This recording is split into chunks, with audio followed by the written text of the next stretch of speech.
नमस्कार। कानपुर के इतिहास पर न्यूज जंगल के 7वें एपिसोड में आपका स्वागत है। इस एपिसोड में हम आपको बताएंगे कि सत्ती चौरा के नरसंहार कांड के बाद जब फिरंगी कानपुर से ये कहिए कि लगभग इनकी विदाई हो गई थी और उसके बाद पूरी तैयारी से इन्होंने आक्रमण करने का प्रयास किया और कामयाब प्रयास किया। तो इस बीच में जो कानपुर में प्रशासन था, शासन था, वो नाना साहब का था और उनके जो सिपह सलार लोग थे वो पूरी हुकूमत कानपुर की चलाते थे।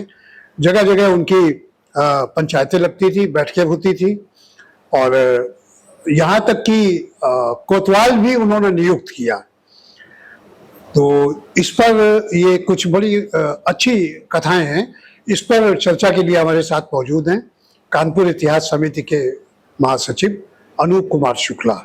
अनूप जी नमस्कार। नमस्कार। अनूप जी, एक बार फिर आपको हम जहमत दे रहे हैं कि कानपुर की हिस्ट्री के बारे में कुछ ऐसे पहलुओं को उजागर कीजिए जो हमारे दर्शकों को कुछ नयापन लगे और हमारी जो युवा पीढ़ी है वो भी कुछ कानपुर के इतिहास से वाकिफ हो। महेश जी, इतिहास से युवा पीढ़ी जुड़े, इसीलिए जो आप लोगों के प्रयास चल रहे हैं ये सफल हों। और कानपुर इतिहास समिति का मूल उद्देश्य 1946 से ही यही है कि कानपुर का इतिहास चाहे जिस विंग से हो, चाहे इतिहास पुरातत्व हो, इतिहास हो, साहित्य हो, संस्कृति हो, उसी का प्रसार करने के लिए कार्य करती है। अभी मुद्दा आया कि 1857 की घटनाक्रम में जो सत्ती चौरा घाट में नरसंहार हुआ या मैस्कर की घटना हो गई, हत्याकांड की हो गई, इसके बाद की कानपुर की स्थितियां क्या थीं। और अभी आपने कहा कि प्रशासन फिरंगियों के जाने के बाद कैसे शुरू हुआ। देखिए, हम लोग 5 जून को जब विद्रोह कर देते हैं तो अंग्रेज इकट्ठे होकर के इंटेंचमेंट के अंदर कैद हो जाते हैं, तो उनकी एडमिनिस्ट्रेटिव पावर समाप्त हो जाती है। वो यहाँ के प्रशासक कहीं नहीं रहते हैं, वो कैद में हो जाते हैं। और हम 5 जून से लेकर के 5 जून 1857 से लेकर के और हम 16 जुलाई 1857 तक हम स्वतंत्र रहते हैं। हमारे 17 जुलाई को जो फतेहपुर युद्ध, ये महाराजपुर युद्ध के बाद जब सेना की आमद हैवलक के साथ होती है, उसके बाद कानपुर में अंग्रेजों की पुनः सत्ता कायम होती है। तो जो 5 जून को 4 जून की रात को जो विलोपित हो गया था प्रशासन, अंग्रेजी सत्ता कानपुर में, और वो 16 जुलाई तक रहा। तो हमारे क्रांतिकारियों का शासन 5 जुलाई से 16 जुलाई तक रहा। अभी हमने 27 जून की घटनाक्रम में बताया कि सत्ती चौरा पर जब हत्याकांड हो गया, उसमें 125 महिलाएं, बच्चे बचाए गए और उनको सवादा कोठी में नाना ने ठहरा दिया, जो महिला और बच्चे बचे थे। 27 की इस घटना के बाद ही उसी दिन, चूंकि ये जब सुबह रवानगी होनी थी, दोपहर तक का घटनाक्रम हो गया, 27 की शाम को सवादा के ही मैदान में, उसी सवादा कोठी के सामने का जो छावनी का जो मैदान था, वहां पर एक परेड आयोजित की गई नाना के सम्मान में, और जिसमें बहुत सारी सैनिक शामिल हुए। उनमें से हम कुछ सैन्य टुकड़ियों के यदि हम नाम लें तो उसमें 2nd लाइट इन्फेंट्री थी, 1st and 53 and 56 regiment of native infantry थी जो कानपुर में तैनात थी। 1st and 2nd Awadh cavalry brigade थी, और 2 रेजिमेंट थी अवध की नेटिव इन्फेंट्रीज लखनऊ से जो आई थी, और 17वीं रेजिमेंट थी नेटिव इन्फेंट्री, और 13वीं कैवलरी इन्फेंट्री जो थी वो आजमगढ़ की थी, और 12वीं रेजिमेंट नेटिव इन्फेंट्री, और 14वीं घुड़सवार सेना, और 18वीं फील्ड बैटरी जो नौगंग की थी, और 10वीं इन्फेंट्री जो इलाहाबाद से आई थी। ये सब और मतलब ने उस परेड में हिस्सा लिया जो कानपुर की तरफ। हाँ, 27 को नाना साहब को इसी परेड में सलामी इन्हीं रेजिमेंटों ने, इन्हीं इन्फेंट्रीज के सैनिकों ने दी। मतलब विद्रोह को रौंदने की पूरी तैयारी फिरंगी हुकूमत ने कर ली। इन इन्फेंट्रीज की मदद से। हाँ, तो ये नहीं, इन्फेंट्रीज के जो सैनिक थे अब वो सब हमारे पास आ गए। अच्छा। और वैसे भी विद्रोह के दौरान से थे या क्या थे, अब खुल करके उस दिन शाम की परेड, अच्छा, 27 की मैं ये कहना चाह रहा हूं कि 27 तक 26 तक मोर्चा हमने लिया। ठीक है। 26 को समझौते के तहत हमने उनकी नावों की व्यवस्था कर दी, 27 को रवाना होते समय घटना हो जाती है। हो सकता है उसी दिन प्लान होगा कि अब आप सब लोग, हम आपके प्रशासक हैं तो आप, शाम का प्लान पहले से तय हो, तो शाम को उसी घटनाक्रम सत्ती चौरा घटना के ठीक बाद ये हुआ कि शाम को परेड होगी सवादा मैदान में, जिनमें 8-10 रेजिमेंट के सैनिक उसमें शामिल हुए। ये मैं कहना चाह रहा हूं। ठीक। और इस सलामी परेड, ये सलामी परेड हुई, मतलब इससे सलामी परेड से दो बातें कि हमने आपकी मातहत स्वीकार कर ली, हम आपके मातहत हैं, सैनिकों ने उनको ही मान लिया। इसमें यह हुआ कि 21 तोपों की सलामी भी दी गई। ऐसा कहा जाता कि बाबा साहब और राव साहब, और 17 तोपों की ब्रिगेडियर ज्वाला प्रसाद और तात्या टोपे के नाम से, और 11 तोपों की सलामी। इसके साथ ही इन्होंने सिपाहियों को 1 लाख रुपए इनाम में बांटा गया। ये 27 जून की घटना है। दूसरा यह था कि 28 जून को नहर के किनारे पंचक्की चौराहे पर फिर से दरबार लगा। ये दरबार जो पंचक्की चौराहे पर है, ये दरबार भी उसी ढंग के अंदाज में था। सबने सलामी दी, और दरबार शुरू होने पर सबसे पहले मुगल सम्राट के रूप में बहादुर शाह जफर के सम्मान में तोपों की सलामी दी गई। बाबा साहब, राव साहब और तात्या, अजीमुल्ला, इन सब के नाम पर भी सलामियां दी गई तोपों से। और इनके बाद एक जुलूस निकला, और जुलूस के बाद इसका एक वर्णन एक फ्रीडम स्ट्रगल इन यूपी में मिलता है अजीजन से। अच्छा, अजीजन भाई इसमें बड़ा रोल था। वो शमसुद्दीन की प्रेयसी बताई जाती है, और वहीं पर घसियारी मंडी में ही उसका निवास था, नहर के किनारे ही। तो उसने बताया कि जब ये दरबार लगा, दरबार में मैं भी पहुंची देखने को, क्योंकि जैसे शहरी पहुंचे थे, तो उसने वहां बताया कि वहां पर शहर कोतवाल हुलास सिंह घोड़े पर सवार होकर के निगरानी कर रहे थे। वहां पर अजीमुल्ला खां थे, मौलवी अब्दुल रहमान थे, रहीम खां थे, कई नेटिव डॉक्टर, मतलब देसी डॉक्टरों का भी उल्लेख किया, और राजकीय कर्मचारी भी उपस्थित थे जो उस समय पूर्व में ब्रिटिश प्रशासन के भी मातहत नौकरी कर रहे थे। अब अच्छा, हुलास सिंह कानपुर के पहले कोतवाल थे जो? नहीं, हुलास सिंह कानपुर में कोतवाल रह चुके थे जी। 1857 के विद्रोह के समय वो मौजूद जब थे, वस्तुतः वो रिटायर हो चुके थे। और वो फर्रुखाबाद में अपनी जमींदारी देख रहे थे। लेकिन उन दिनों घटनाक्रम जब हुआ तब वो कानपुर में ही तैनात थे। लेकिन कोतवाल सबसे पहले जब 5 जून के बाद घटनाक्रम 6 जून को जो नाना ने इस्तिहार जारी किया और लोगों को शामिल किया इस आंदोलन में, तो इस्तिहार के साथ प्रशासन भी शामिल किया। तो काजी वसीउद्दीन साहब जो शहर काजी थे, उनके बेटे शाह अली को पहला कोतवाल बनाया। लेकिन शाह अली नाकाबिल कोतवाल निकले, वो उन्होंने कोई काबिलियत नहीं दिखाई। तो सेठ साहूकारों ने प्रेयर एप्लीकेशन लेकर के पहुंचे नाना के पास कि ये तो लूटपाट होता है, आप प्रेशराइज करते हैं, अचानक पैसा मांगने पहुंच जाते हैं घरों पर, तो ये ना करें।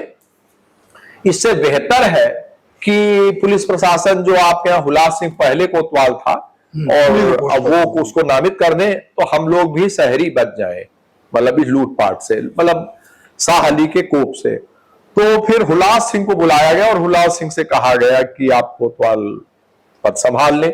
थोड़े दिन पहले वो सेवानिवृत्त हुआ था। नाना ने उनकी दरख्वास्त को तवज्जो देते हुए, नाना ने व्यापारियों की बात को स्वीकार करते हुए, उसमें लाला शिव प्रसाद खजांची, एक बीड़ी वाला करके सेठ का जिक्र आता है, ऐसे कई आते हैं।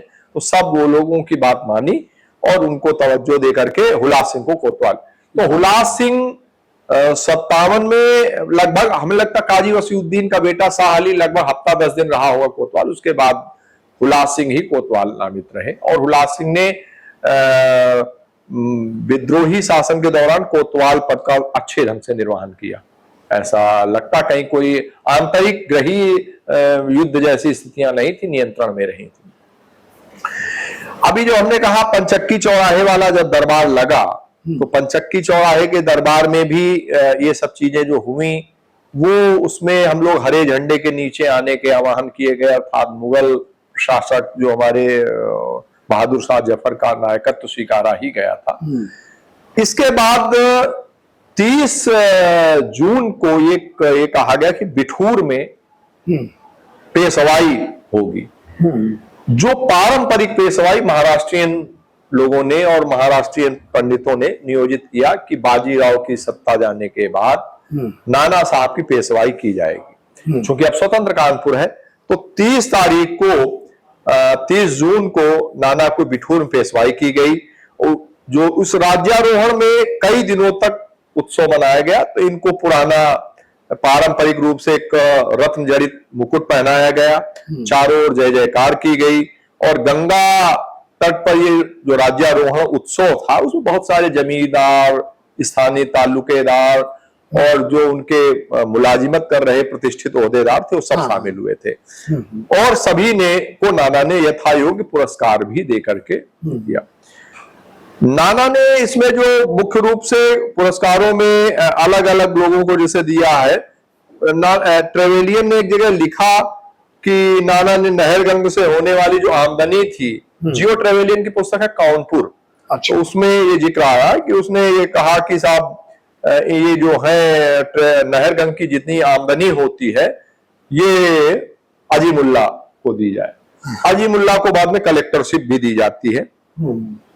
इसी प्रकार मतलब ज्वाला प्रसाद को ब्रिगेडियर का ओहदा दिया जाता है, तात्या को सेना नायक का दिया जाता है। ऐसे सब ये जो मतलब नाना का जो बिठूर का जो राज्यारोहण उत्सव है पेशवाई का, ये लगभग सप्ताह भर धीरे धीरे चलता है, दान दक्षिणा और सम्मान के रूप में।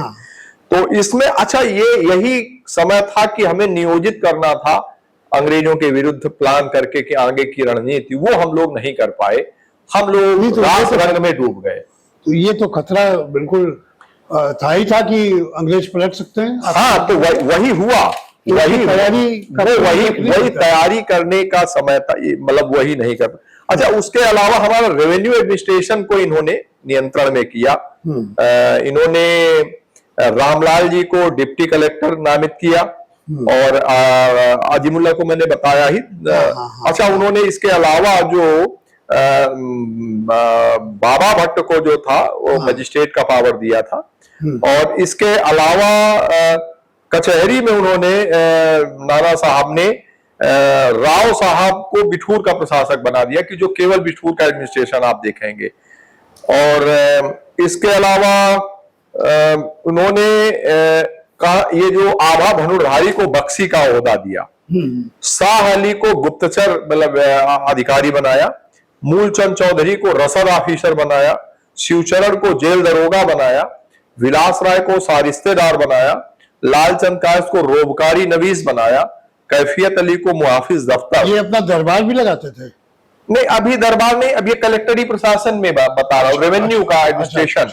दरबार तो हफ्ता 10 दिन वही रोज ही लग रहा था, रोज नियम से बिठूर में अभी फिलहाल। लेकिन एक उल्लेख ये भी मिलता अनूप जी कि ये जो टैक्सेशन चौराहा होता है घसियारी मंडी के पास, या वहां या शायद टेलीफोन भवन या यहाँ कहीं भी लगती थी? नहीं, वो कचहरी देखिए, असेंबली जो मैं बता रहा हूँ असेंबली रूम के ठीक सामने, असेंबली रूम होता है आज का भारतीय स्टेट बैंक मुख्यालय, अच्छा, माल रोड का, इसके सामने थिएटर था जो आज का टेलीफोन भवन है। तो टेलीफोन भवन वाला पोर्शन जो थिएटर था, इस पर बाबा भट्ट ने जब कब्जा किया था 5 जून के बाद से ही, तो जो विरोधी में एंग्लो इंडियन या अंग्रेज या और पकड़े गए आते थे, उनकी वो वहां पर मजिस्ट्रेट के रूप में बाबा भट्ट कचहरी लगाते थे और वहां पर उनकी पेशी होती थी। ये सेफर्ड वहीं पर कैद था, जिसने अपना पर्सनल नैरेटिव लिखा हुआ गोरा था एंग्लो इंडियन, तो सेफर्ड वहीं से भाग निकला है बाद में, उन्हीं की कैद से वहीं, तो वहां पर एक कचहरी लगती थी।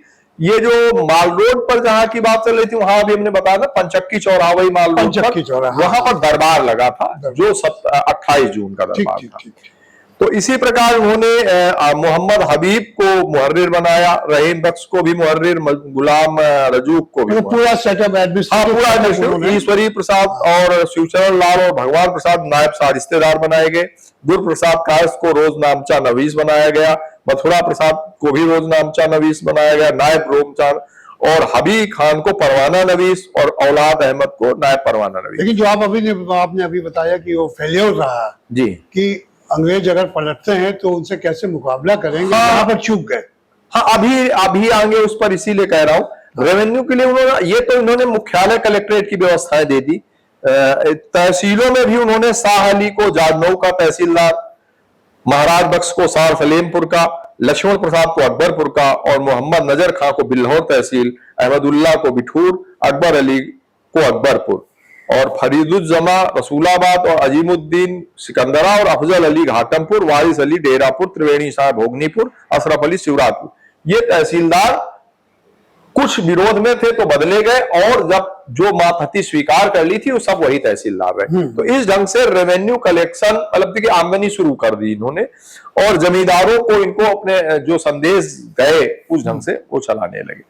अब मैं जो वो बात आई थी कि यही समय था कि उनको तैयारी करनी थी अंग्रेजों को के विरुद्ध कि आगे वो आक्रमण यदि हमारा लौटते हैं तो हमें कैसे बचाव मुद्रा में होना है।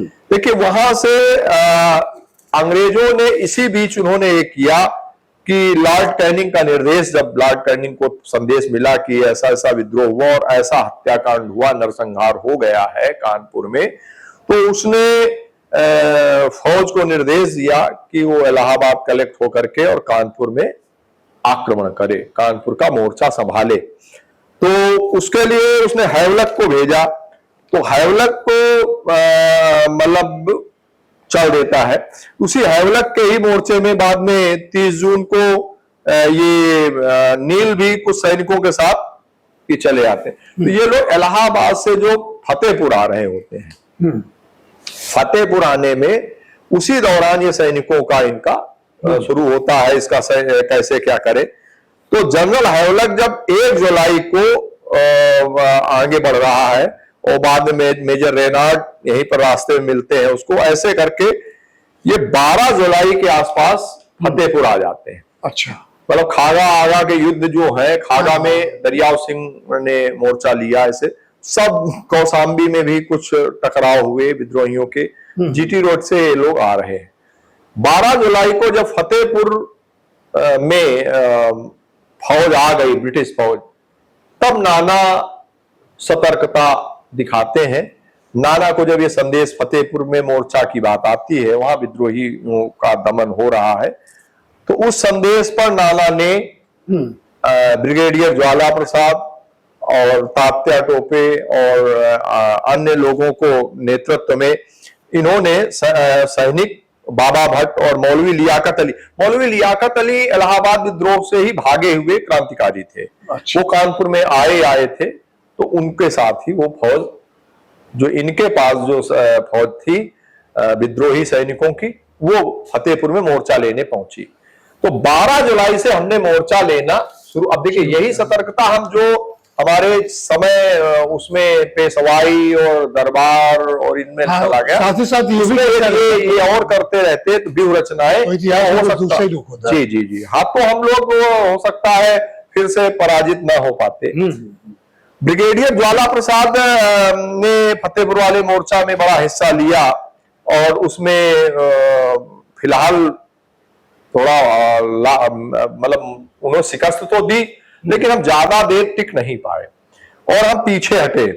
और जब हम पीछे हटते हैं तो फतेहपुर युद्ध में भी जब फतेहपुर युद्ध की पराजय जब हुई तो थोड़ी निराशा इधर के भी और सैनिकों भी निराश होने लगे।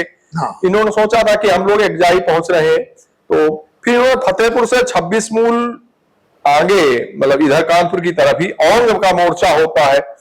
औंग में भी हमने बड़ा मोर्चा लिया, लेकिन यहाँ भी दो तोपें लगाई, एक खाई हमें, चूंकि ईस्ट इंडियन रेलवे EIR के तहत रेलवे लाइन बिछ रही थी, तो हमें जगह जगह रेलवे जीटी रोड और रेलवे लाइन के पैरेलल बीच में जगहें मिल रही थी जहां पर हम मोर्चे ले सकते थे। तो कहीं ऊंचाई है तो हमारे लिए इंट्रेंचमेंट जैसी खाई बनी होती मिलती थी।